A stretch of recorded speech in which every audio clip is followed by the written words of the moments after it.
online classes.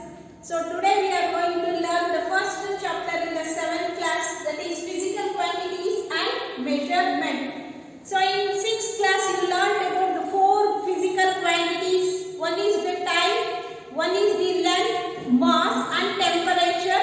So in this class the another physical quantity we are going to learn is volume. So how we can define the volume? So what is its SI unit? So that we are going to discuss today.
water. That level of water we call it as L2B, the level of the water after the stone is completely immersed in the liquid.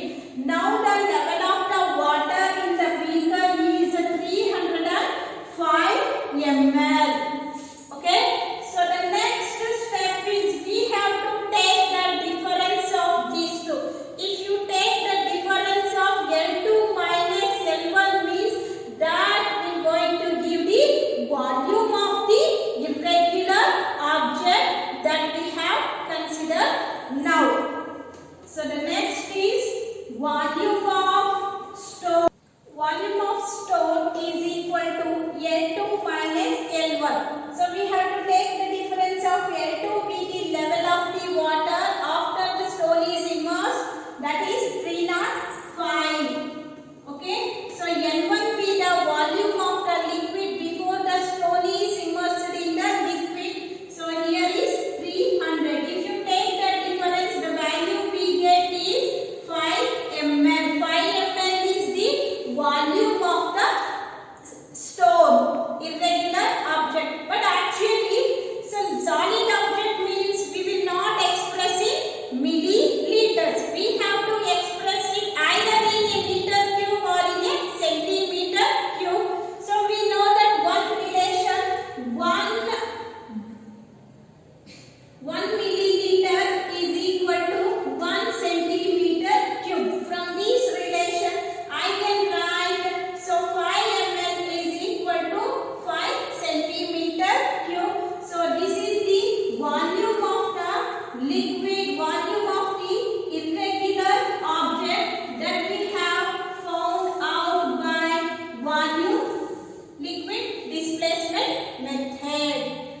So today we have learned the definition of volume, unit of volume, relation between meter cube and centimeter cube, vessels which are used to measure volume of liquid, then the volume measurement of volume of regular object and volume of irregular object. So in the next class we are going to learn the remaining concept. Okay. Thank you everyone.